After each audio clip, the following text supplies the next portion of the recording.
You're listening to the Pulled by the Root podcast. Welcome to Pulled by the Root. I'm Elle, and Amy's with me, of course. And our guest today is Ken DeStefano. Ken is an adoptee who is always wondering about what if, wondering why, always wondering and feeling rudderless. Ken suspects many adoptees have experienced the same insecurities. He decided that he needed to explore this further, examining his own journey and that of his birth mother on a deeper level. This examination inspired Ken to write his debut novel, I Will See You Again, Hearts Will Sing. Welcome, Ken. Thank you for being with us today. Thank you so much for having me. This is so exciting. I'm really looking forward to it. Absolutely. So, before we get into, because we want to talk about your book, Sure. But before we get there, why don't you just give us a little bit of your story? Yeah, I was born in 1969, like other people may have been. I was adopted at birth domestically. Spent a couple weeks in the hospital, apparently, while some decisions had to be made about what my future was going to be. There was a lot of pushing and pulling. Eventually ended up with a wonderful family, mom, dad, brothers, sister. Had a really good childhood, and it was high school, college. I was highly functional, I think, on many levels. Eventually ended up, becoming a lawyer, which anybody ever wants to talk about whether that's a good idea, I could probably talk them out of it. But it's, married 27 years at this point, two kids, one's 20, almost 24, one's almost 20, and things are going pretty good. It's just kind of, as you get older, maybe this is something that you've experienced or I'm hearing from others, is you kind of get to the point where life has settled down a little bit. There's not quite so much noise. The kids are a little bit older. You're not as terrified about missing the rent or the mortgage payment. And you get to go from a sprint to a jog, and you start thinking a little bit more. And I think that's kind of what happened to me around 2017. And it's been a really interesting journey. I'll tell you one more thing really quickly is, compared to you and many other people I've heard, I'm at a very immature stage in this process. You're much more thought out. I'm literally, I know that phrase, coming out of the fog. If I've come out of it, I've just wandered from one fog to another. And I would not be surprised if that's the rest of my life, going from fog to fog. But that's okay. It's okay. Well, that is totally fair, right? All of a sudden we realize these things around us that have influenced, I don't know, I guess how we respond to other people, situations, how we protect ourselves and all of that. So I get it. I get fog to fog, or just realizing it's there. What's that been like for you? It's been really interesting. I'm a very curious person. So on a certain level, I don't know why this is, adoption biology, just the way I am. It's almost curious to see this happen and then almost retrofit my life to some of the issues I'm seeing now. Like all of the times when the world was happening a certain way, and I saw it with a certain perspective. And now I look back and realize that on many, many levels, there was something else going on. There was something else impacting my perception that I never understood. So as much as, I think as part of this process we're dealing with here, that we want to heal, one of my real goals is, okay, now that I know that, going forward, I can see the bumps in the road that I couldn't see before. And I think that's really interesting to see how life is going to happen going forward, that I'm not as alone, perhaps, and we can talk about this. I'm not as isolated as I thought I was. It's been really interesting. I like the way you spoke about coming out of the fog and going maybe back into the fog and seeing the fog, because it is this journey. And I kind of just call it a roller coaster ride, because sometimes I think, where's it going now, right? You, just like you said, you look back and you are aware of so many things that maybe at the time in the present you were living those moments, you didn't know, right? And so with a lot of adoptees, I feel of our age, whether we now have language for what we were feeling, or I don't know, it's one of those really confusing things. So I know you're saying you're kind of new to all of this. Could I go back and ask you, when did you always know you were adopted? I always knew when I was adopted. It Okay. was something that the family always talked about, very comfortable with. I hear from the earliest moments. I had devised the story. Now, let me say that we'll get Okay. to my book at some point. It's fiction. It's not a true story, but there are little elements that seep in. From my earliest childhood, that apparently I had made up a story that my birth mother must be a crossing guard because she couldn't take care of me because she had to help the kids go to school. I had created this. So that was something that we always talked about. That was part of my life's story. It's funny. I wrote the book again, which is fiction, and I put that little tweak in there just because it seemed very real. And then when I was done, and for me, writing did not come easily. On draft 19 of the book, when I finally put it down and locked it in, it occurred to me. I said, this book is nothing different than another version of that crossing guard story. Why was I given up for adoption? Searching for that answer. And I didn't know when I was young that it was driving me on so many levels, but apparently it was there. And it's just been a really interesting process. It is so interesting how we do realize as we get older that it was driving it. There was that linger of relinquishment and adoption in the background the whole time, even when some of us told ourselves it didn't matter. Our families told us it didn't matter, all this sort of stuff. And you start to see these little things that you realize, oh, that's adoption. Oh, that's adoption. And to quote Haley Radke from her podcast, when you see it, you can't unsee it anymore. And I wonder, are you in reunion? Have you found biological family? I have. I started to search. New Jersey passed a law that allowed adoptees to have the right to get their original birth certificate. I think around 2017, they probably passed the law in 2016, went into effect 2017. And I asked for it. Frankly, when I asked for it, I did not tell anybody. I didn't even tell my wife. I didn't tell anybody. It was just very, very personal decision. Got it, looked at it, waited a good 10 seconds and started to breathe again. Eventually sat down and then decided maybe I'm going to look for this person. And I did. And, the internet's a wonderful thing, and eventually found the person and my birth mother, and I called her, and a little over 5 years ago now, and we started going back and forth. And I have, in touch with my birth mother. I have 2 half sisters and a half brother that we're in contact with. The paternal side is a little bit murkier, but that's okay. Right. Okay. Sometimes that side is murky. Yes, I agree. Right, Amy? It is a little murky. A little murky.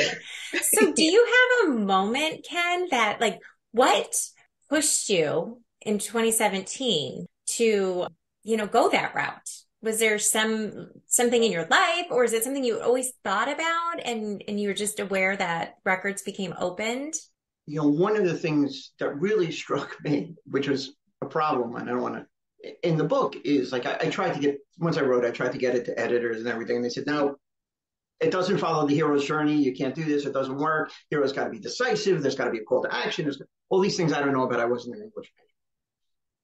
But I'll tell you, very much that was not me. It was just very much, okay, here's one little step. Then I'll take one little step. Then I'll take one little step. And there was nothing. There was no burst of fire. There was no amazing thing. Just an itch that I just wanted to keep scratching, and I wanted to find out. And I realized that it was important to find out.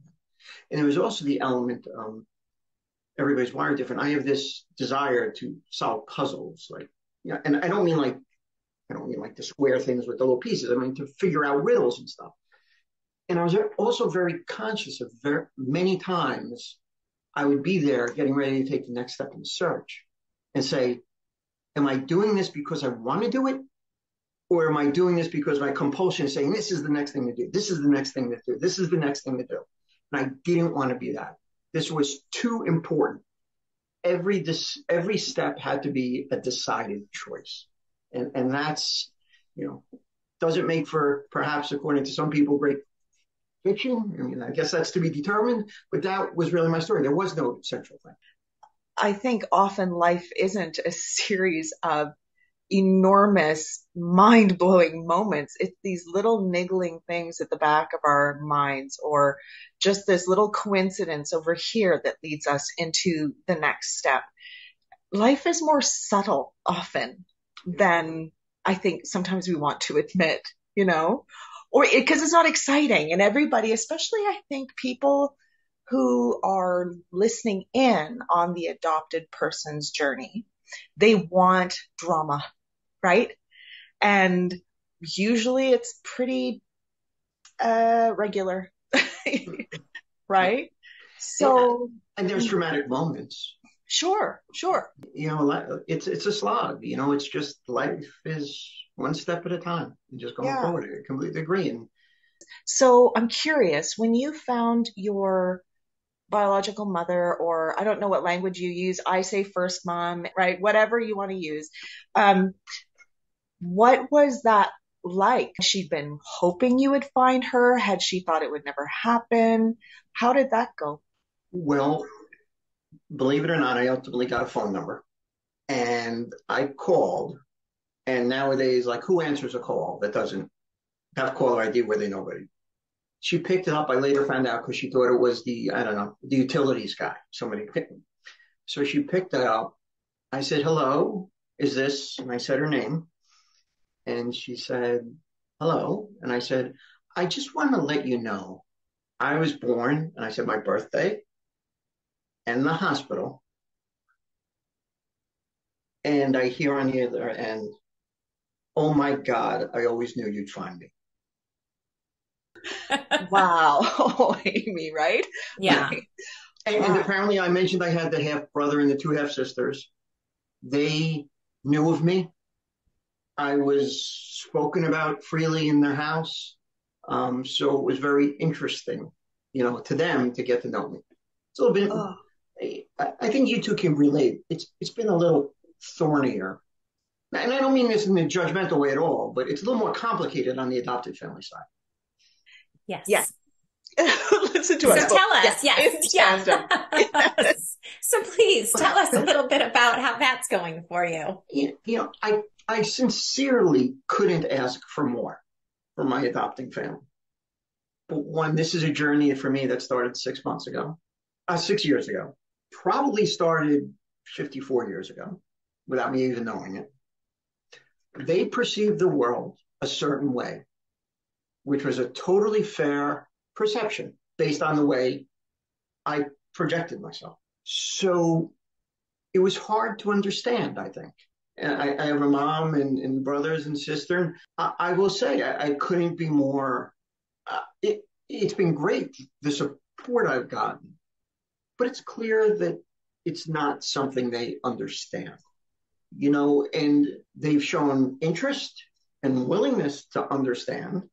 But much like, hey, it took me 48 years to start this journey. There's no reason from my family, I should expect them to be ready to deal with it in 6 months.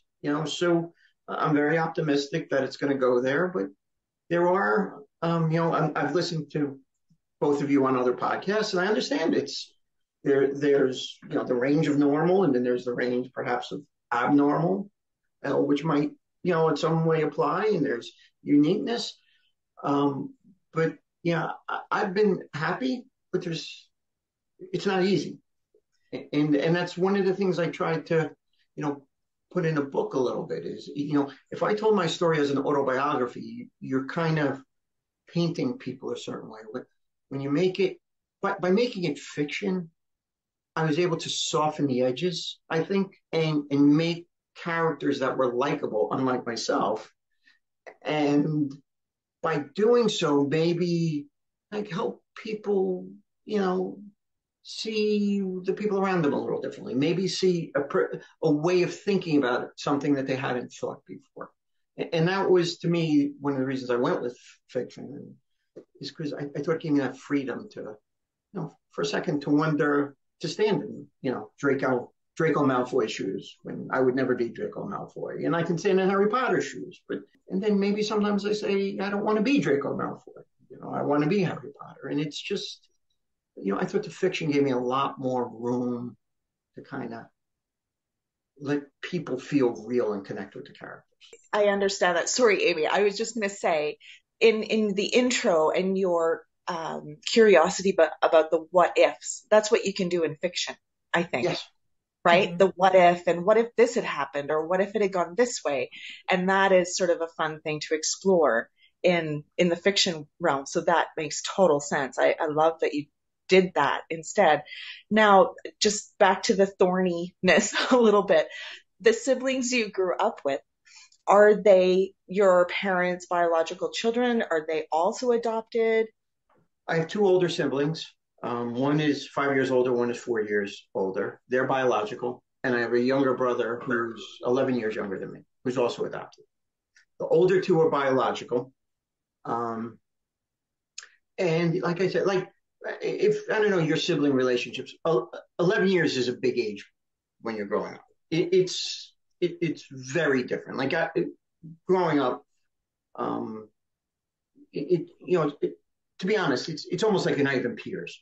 You're so much older. Me and the other two we're close. We have a good relationship. They've been supportive. We have families. We have get-togethers. They've been very, very good. But it is interesting. I'll tell you, and this is not in any judgmental way.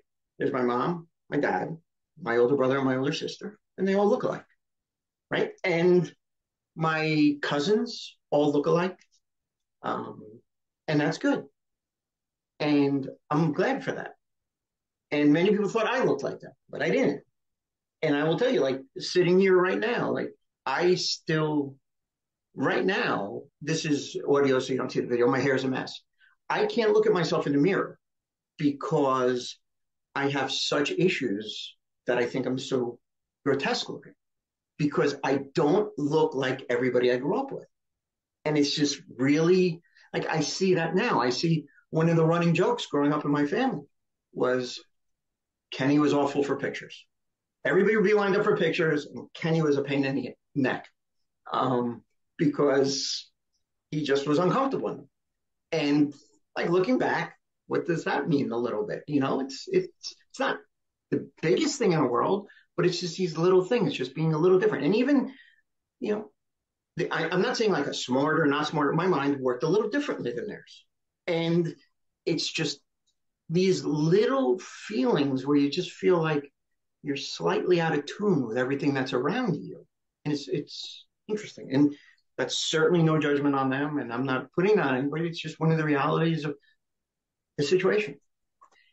It is a result of not having genetic mirroring. Yes. And we got a little choked up there. I was thinking of you as a little person, not liking looking at yourself or being criticized for the family photos, or not performing quite like everybody would want you to. And that kind of got me, because I used to cry every time I looked in the mirror because I thought I was so ugly because I didn't look like anyone. And you're the first person I've actually heard share it to that level of that hatred. I think we're not the only two. It's the first time I've heard somebody else, another adopted person, express it so viscerally like I would. And I'm sorry. That's awful. And when I say that, when I hear what you say, my hope is that somebody who's adopted hears that, who thinks that, who then says, oh, it's not just me. Exactly. It's, because there's a connection there. Yeah.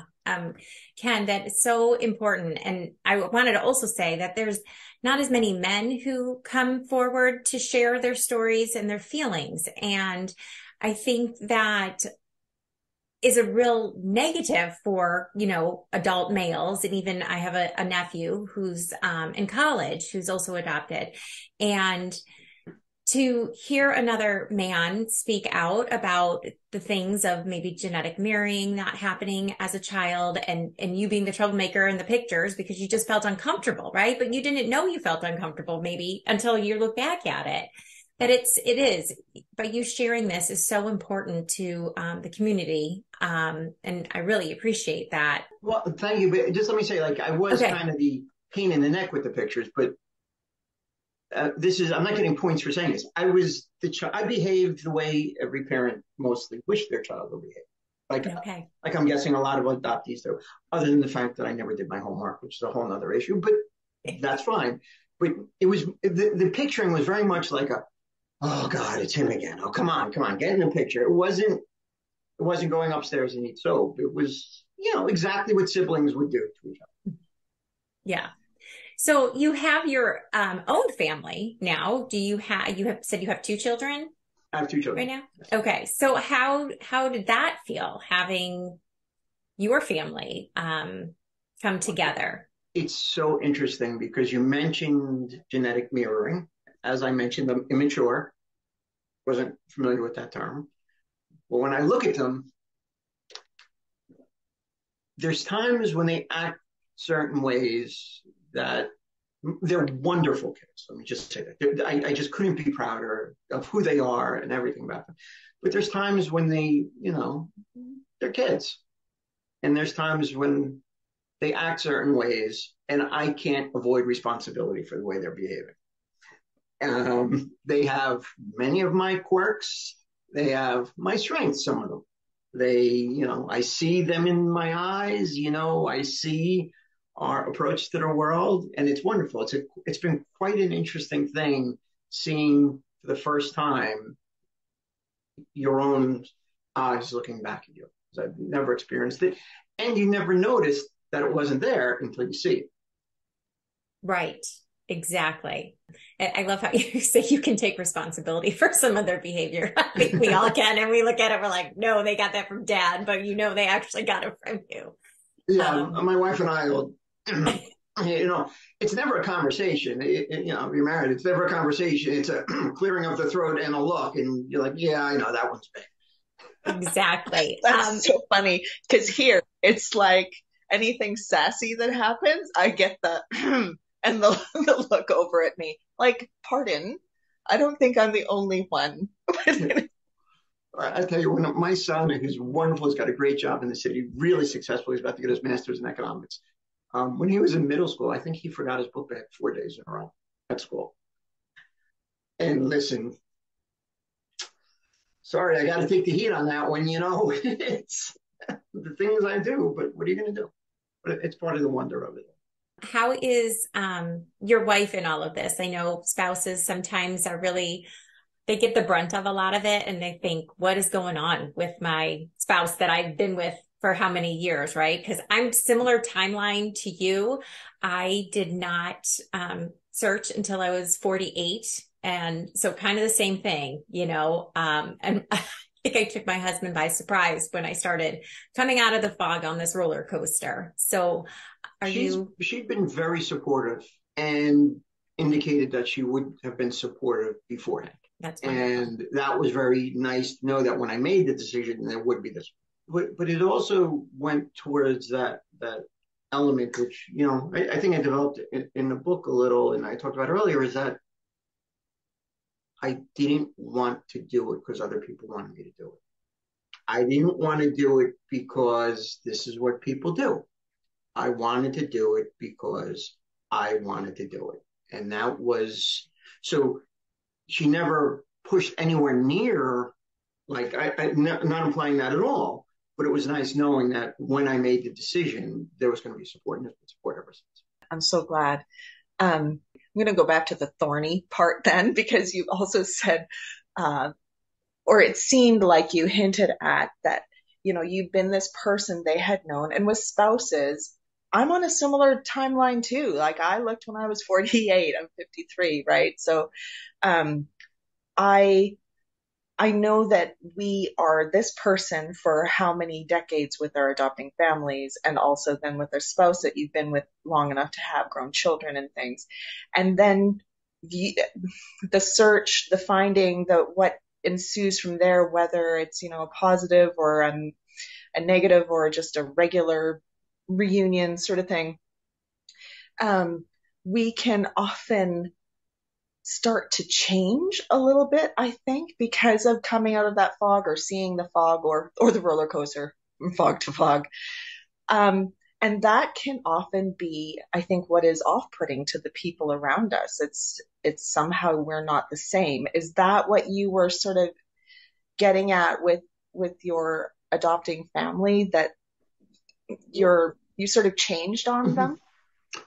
That, and being a little more assertive about what I thought was I wanted to do, but on a bigger issue, in my minimal knowledge of the subject, which I'm just learning, is I'm realizing I'm a pleaser.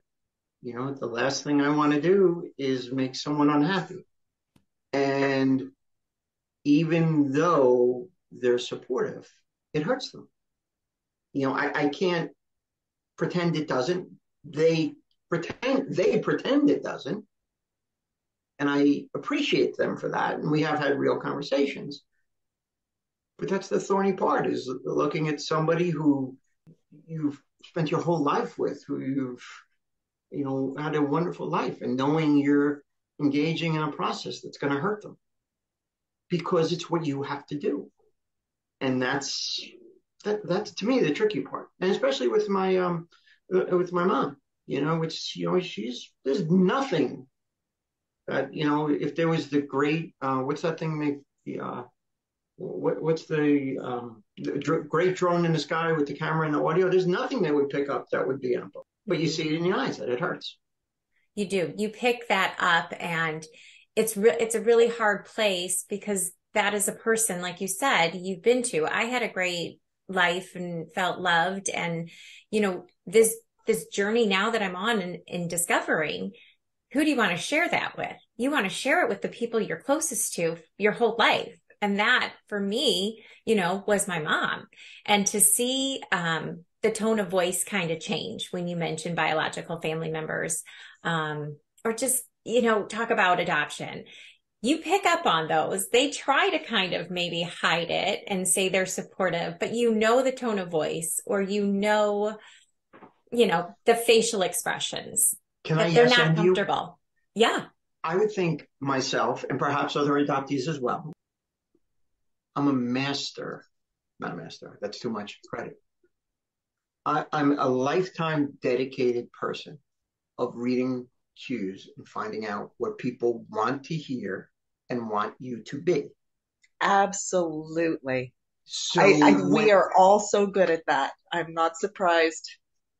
So maybe, somebody else wouldn't see those cues, but I see them. And that's the tough part. And I'm not blaming anybody. And I really think that's why maybe that's one of the reasons I wanted it to be fishy, is because it's a real person there. And heck, sorry. If I was that person, I wouldn't feel differently than them. And that's, and again, I know there's unique situations, and I don't want to get into specifics or draw anybody in, but it's hard. They're people too, and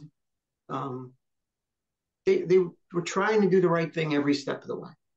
And you can never blame someone for not knowing something they weren't taught, right? Yes, very true, very true. And I think too, part of that pleasing, part of that watching for the cues that we have always done. We just now have the reason behind why we've always been doing it, right? Yeah. For me in my journey, I don't know if this then resonates with you or with you, Amy, but as I was working through that fogginess, because it is an acronym. We've talked about this before. It stands for fear, obligation, and guilt. It's not just that we've been walking around in a stupor our whole lives. It's a some specific meaning behind that word. And I would have people, close friends, I'm estranged from my adopting family, but close friends and things who knew, who would say, well, be you now, like just be you now. And I would look at them and think, be careful what you wish for, because I've been so accommodating for so many decades and just trying to please and make sure everybody's good and to be there to listen to you. All of a sudden it's changing. And that was not really a favorite thing to a lot of people.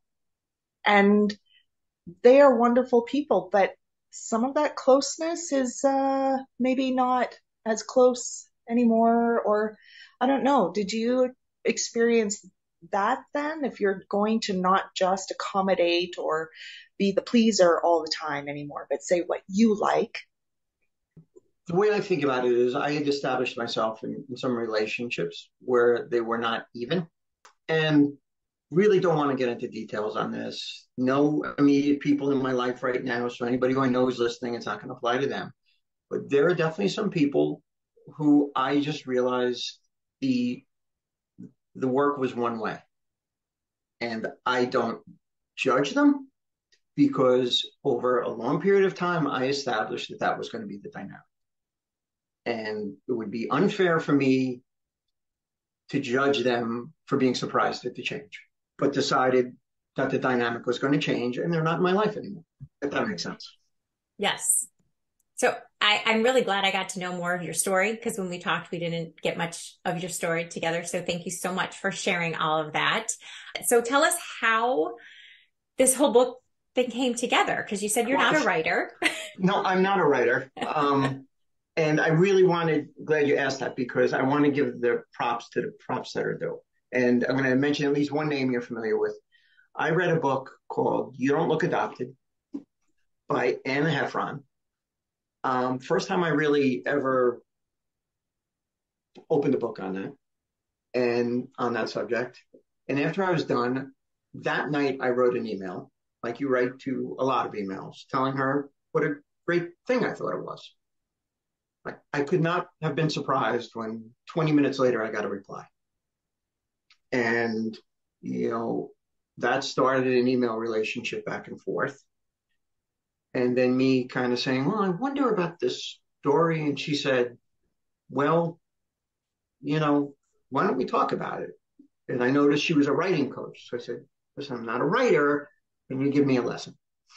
So she gave me a lesson with some super secret tricks. And she was amazing. Like, it was just absolutely amazing. And none of this happens without reading her book, without her responding to my email, and without her being as supportive as she was. And, go buy her book. You Don't Look Adopted. It's a great, great book. And I know she's been on Pulled by the Root, I believe. So that was really important. And then, frankly, I'll tell you, one of the things I said to her is, listen, I want to do this, but I need to know, can I write? Like, this is not going to be an easy process, no matter how you cut it. Like, you can't tell, I'm 5'10", I played basketball my whole life, practiced hour beyond hour beyond hour. Frankly, God never gave me the gifts. So no matter how much I worked, no matter how much I wanted it, it was never going to happen. I said to her, listen, can you read something? Is it worth going forward? And she said, yes, which I took very, very seriously. I asked her for honesty. She gave it to me. And I'll tell you also, I think my writing is fine, right? It's not L's. I've listened to, and I've seen your craft with the words. I'm not there. I don't pretend to be. But it's fine. It's good enough to tell the story that I wanted to tell. So I wrote it up. And then I have to, that was stage one. Stage two is I said, listen, I need some kind of editor. So Anne sent me to a woman named Diane Shiflett, who is an editor, also in the adoptee community, who is one of the incredibly interesting person. So I sent it to her. and, couldn't ask for more from an editor. But also she's the one that started to make me understand that there was a community out there that was looking for voices, that, I could be part of something more important that helped me understand. And I'll say, like, while I was writing it, I didn't want to read anybody else's work because I didn't want it to get into my mind. I worked full time as a lawyer, but from page one to the final page, draft one took about 90 days. So I wrote it quickly. But I did not want my mind. But then she really helped me shape it. She really helped me understand the things that came forward. And one of the things we will joke about until my last laugh is the final scene was my funeral, where everybody got together and met at my wake. And Diane, through the whole process, was telling me all these comments, almost all feedback. Yeah, things have to be changed. She calls me practically as irate as anyone could ever be. How dare you kill the character, right? So, we still laugh about that, but we decided to make it a little more upbeat. But that's how it got started, and it flowed. I don't know how it started. I don't know what the process was, but I'll tell you, it happened fast. And then, of course, the 1920 rewrites went through, but that's the process. Incredible. I know Anne Heffron. I did read her book as well. I also participated in one of her adoptee retreats that was through Zoom. And she is an amazing woman. She's so intelligent. And that's so cool that you actually reached out to her and she got back to you. And that just shows the power of our community, that everyone is out there ready to jump in, ready to support. So that's fantastic. And it's so interesting because, like, as the adoptee, like, I think there's no doubt that it's trauma, right? We have different words for it. It's a traumatic thing. And whenever somebody deals with trauma, and this is not me saying this is the most cliched part of it, is the people you can't talk to the trauma about are your family, which makes you feel alone. But then once you start dealing with the Dianes, with the Anns, with the Amys and the Els, you start realizing that it's different. And then you also start to realize the people that you were so afraid to see that hurt in their eyes, it's worth it. Because it makes the relationship, the strain makes the relationship better because it makes it real as opposed to fake. Yes. Yes. I came across this. I was just looking at my phone because knowing we were going to be talking to somebody who has just written their first novel, and we've talked to other people where the initial idea of coming onto a podcast or sharing their story, there's a sort of a feeling of it's not dramatic enough, or like, who am I to share? Like, what good is this, right? Well, the other day I was just scrolling through things as we do, right? And the author of this thought, Sean Thomas Doherty, why bother? Because right now there is someone out there with a wound in the exact shape of your words. And I think the generosity, because Anne is so generous, like she and I had, a back and forth sort of, encouraging relationship like that too. Like, and Megan Culhane Galbraith, and people are so generous because we need these stories. And I read that little bit and I just thought, yeah, it's the shape of your words. And there are going to be people, and I like how Amy pointed out that so many men don't necessarily share this journey or are as open.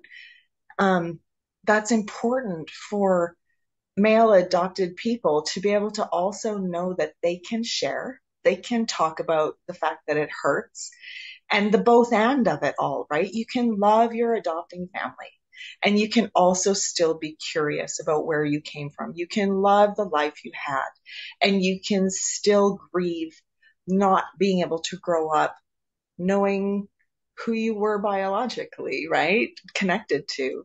So I just think it's great that as somebody who says I'm not a writer, you just did it. That's amazing. Well, if I do happen to also be in real life, in the last 5 years, I've become a swimmer also, which, you may have rung a bell a little bit. Hmm. But there is, boy, isn't there just an element of just sometimes there's no secret. It's just do it. And it sounds stupid, sounds like an 80s slogan, but there were times when I was sitting at that keyboard saying, if I have to press one more key, I'm going to throw up. And you press the key, and then you press another key, and you just keep going.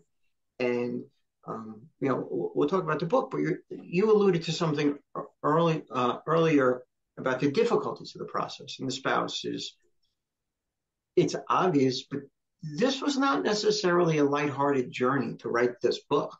Like I went to a few dark places now and then, and that type of exploration is not always the nicest to be around. And I'm not saying I running around screaming, but it takes your soul to a little deeper place, and that's not always all smiles and jokes. And it's tiring. Yes. The applying for the information. There's a certain exhaustion that comes with that because of the emotional energy you put into waiting for it. And will they give it to me? Will it be redacted? And then there's the emotional energy when you dialed the number of the woman who gave birth to you, right?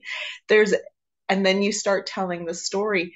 There's a lot of calories, emotional and mental calories burned at this sort of thing, which can go to those lower, darker places, maybe down the rabbit hole a little bit. And I think it's hard for partners, spouses, loved ones to see that. And yet there's no other way around it. It can't be easy. It's never going to be easy, but that doesn't mean it wasn't worth it. I love that. Doesn't mean it wasn't worth it. Absolutely. Right. So I know the book was just released last month, right? So where are you at now? Like you've written the book. I've read it. Are you a swimmer like Carson is a swimmer in the book? I am a swimmer. Oh my gosh. and I'll tell you, and this might sound like a dumb anecdote. I mentioned I played a lot of basketball. All my life I played basketball. I worked so hard at it. So in a perfect world, if I really wanted, I probably could have been a low D3 player on a team. Like not a starter, but I could have been on a team. Like, and that's with, forget Malcolm Gladwell. That's 20,000 hours of practice, right? My birth mother was a college swimmer, which I didn't know when I started swimming. I jumped in the pool. Within a week, I was a better swimmer than I was a basketball player. And I love that. And to me, it's funny, but it's also, it opens up what other things are you good at that you didn't know about? Now, right. Do I say would I have been better off when I was 12 years old? I started swimming and got a scholarship and this and that. I don't know. My life's been pretty good. Being a swimmer is not an easy life. So I'm not saying it's a regret. I'm not saying it's a problem. I'm just saying it's one of those things that, as the great radio talk show host of the 80s used to say, things that make you go, right? Indeed.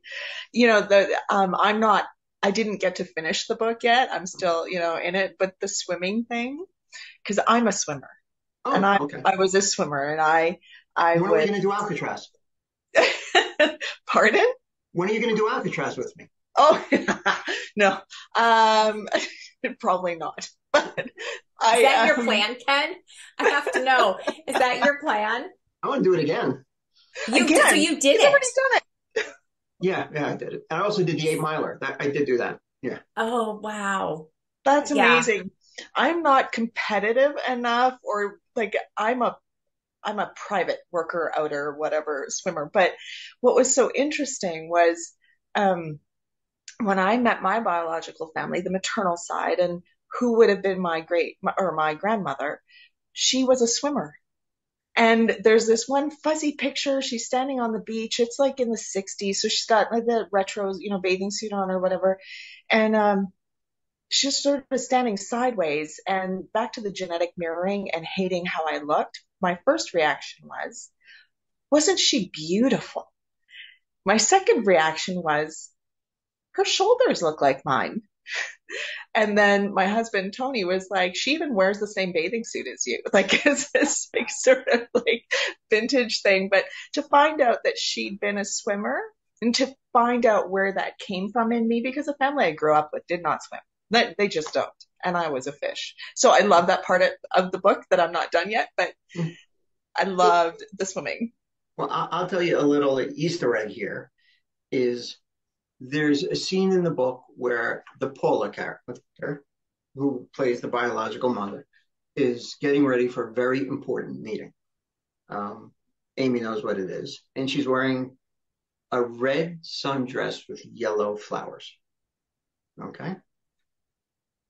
Before I ever wrote that, my daughter, who I referenced earlier, took a photography class and took a self-portrait of herself in Asbury Park in front of a mural. Okay. That picture ended up being the cover of the book. And in that book, on the cover, you'll see the girl in the picture, not the mural, the girl in the picture is my daughter, and she's wearing a red sundress with yellow flowers. And once I saw that, I just said, how can I not do this? And I think it's, objectively speaking, it's a pretty cool picture to put on a cover, but that's how the picture got there. But it's those connections. I'll tell you a spooky one if you have a moment. Oh, please. I've had 2 drinks in my life. At my wedding, I sipped champagne, and on my son's 21st birthday, he asked me to have a beer with him. Not a religious thing. My family, they had wine. They certainly weren't alcoholics. They didn't abuse, but it wasn't anything like that. People that was through college. I went away to college, high school, just never did. And people ask me, I'm just like, I don't know. Just doesn't seem like the thing I should do. The day I met my birth mother, I mentioned that to her just in kind of a side conversation. And she told me about how alcohol has ravaged many members of my biological family. Apparently there's some genes that can handle it and there's some that can't. And she was just blown away that something within me told me to stay away from this. There's something in you that instinctively knew not to go there. Yeah. I find those moments that so many of us seem to have just mind blowing. Like I have some of those as well. I don't know, that moment where you realize something you've always done or liked or, all these different things. So for me, we have 2 boys and a daughter, and our boys have Scottish Celtic names. My husband was like, we're not Scottish. And at that point, of course, we had no idea what my background was. And when I got my DNA test back from 23andMe, turns out on my paternal side, I'm really, really Scottish. And, but you're thinking, where did that come from? Somehow I just knew. And when I was 18, I was in Scotland and it just felt right. There's just something there. It just feels right. Or something's warning you. Amy, do you have a story? Like, I mean, there are those moments and it's just like, oh my gosh, right? It just kind of stops you in your tracks almost. And you're like, now I know, like, as you start to put the puzzle pieces together. So, but that is amazing because think of the trajectory your life could have taken if you did, go down that path of drinking and becoming, more of a drinker and what that could have done if your body reacted like your biological family. And why and how, it's just one of those things. Absolutely. Absolutely. There's something that for me, as a swimmer and reading a story about a swimmer, there's something really healing about water. And I just, that struck me. I've joked that, modern theory is that we went from the oceans to the trees to where we are now. I think somewhere along the history, my genes went straight from the ocean to the land and skipped the trees. I'm not saying like I'm Michael Phelps. I don't want people to hear this and think that I think I'm this greatest thing. It's just amazing how easy it is. And for an adopted person, being able to get in a lane and just do that, I call it water yoga. It's just repetitive over and over while exerting yourself. It allows your mind to go to a non-intruded space with no cell phone, no text messages, and it's been an amazing thing for me. And part of it is that it comes easily, but part of it is just it's a good thing also, And Amy, to what you said about the book, I'm frankly, I remember someone earlier, I remember Alice had talked about their story and is it interesting? Frankly, I didn't think my story was interesting enough. On some level. So that's one of the reasons it became fiction. I think people relate to fiction. You have a lot of freedom to make the characters relatable so that different people at different stages in their lives and different worldviews can maybe see parts of them in the different characters and relate in a way that they wouldn't if it was just my story, because it's not. As I said to Anne that first meeting, it's true, but it's not accurate, right? All the feelings are true, but I reconstructed situations to show them.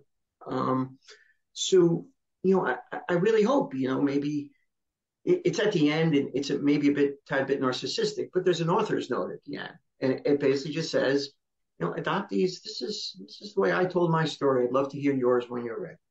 If you know someone who's adopted or a birth mother, maybe you'll see that person and say, we never thought of that before.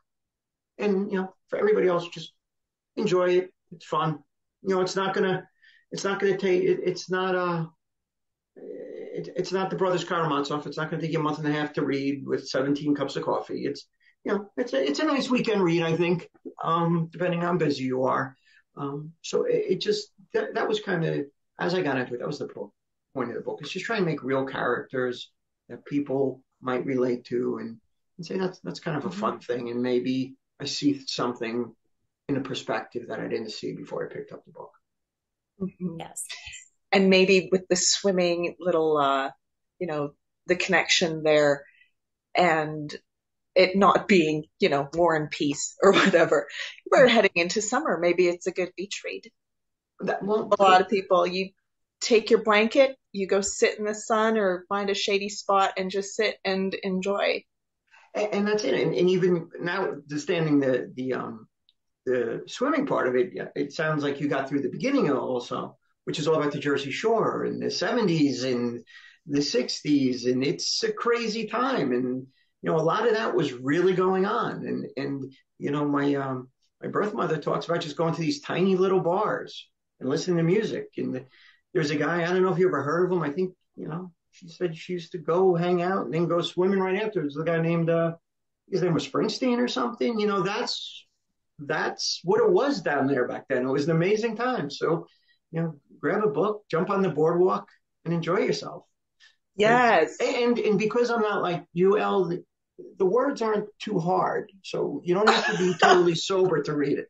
You can figure it out with a drink or two in your system. Sorry, you're very complimentary of my writing. I'm not sure it's as grand as all that, but anyway. Oh, that's funny. Yeah.